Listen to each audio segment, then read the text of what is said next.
Mon nom c'est Mamassani Adamou. Donc, moi, je m'appelle Abdourazak Kamoukela. Je suis le chef d'atelier du bois rouge du corps. Mais pas rouge comme on l'a dit. Donc vous voyez, non? Okay. Ça c'est un morceau de bois rouge. Bois rouge, c'est une atelier de bois rouge de menuiserie moderne.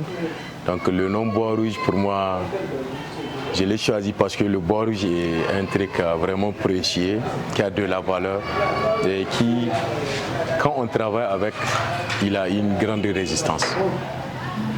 Ou bien si je peux dire aussi, j'ai une amour avec lui.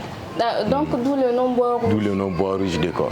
Qu'est-ce qui vous a donné envie de faire ce métier, de ce métier une profession? Bon, ce qui m'a poussé d'abord à choisir le métier, je peux dire que premièrement c'est les hasards. Donc c'est les hasards, pourquoi? Parce que je me suis trouvé à l'école, c'était difficile de faire un choix de quel métier je veux faire. Donc finalement tout le monde refuse la menuiserie et je me suis dit pourquoi ne pas essayer d'aller tenter, voir ce que tout le monde fait, qu'est-ce que ça va donner. J'ai quitté l'école en 2004. J'ai dit rester à la maison, ça ne va pas m'arranger.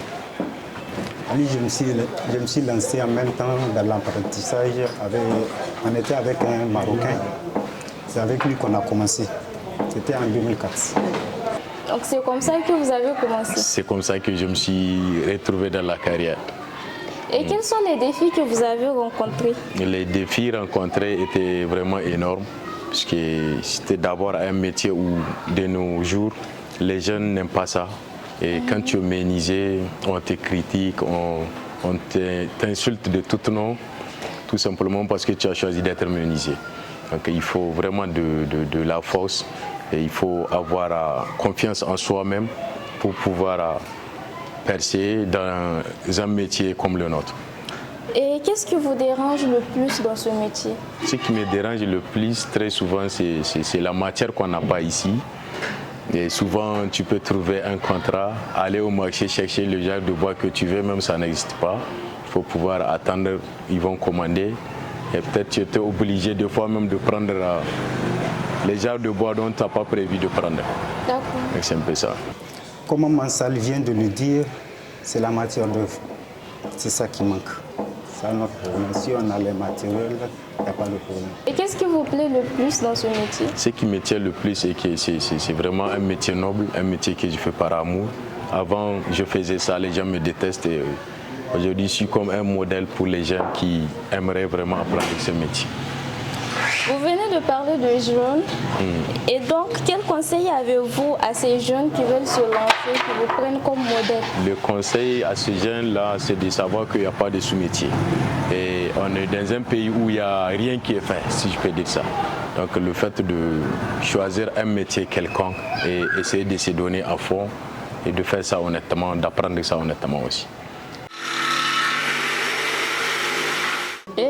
Je suis venue à Bois Rouge de Corps, un endroit où il y a vraiment des jeunes passionnés qui sont très minutieux surtout dans leur travail et qui transmettent un savoir-faire à leurs cadets, ainsi de suite. J'ai été époustouflée par l'atelier parce que c'est un endroit où on voit que c'est vraiment le savoir-faire qui prime. C'est pas un truc qu'on apprend à l'école et c'est quelque chose qui devient tellement rare de nos jours.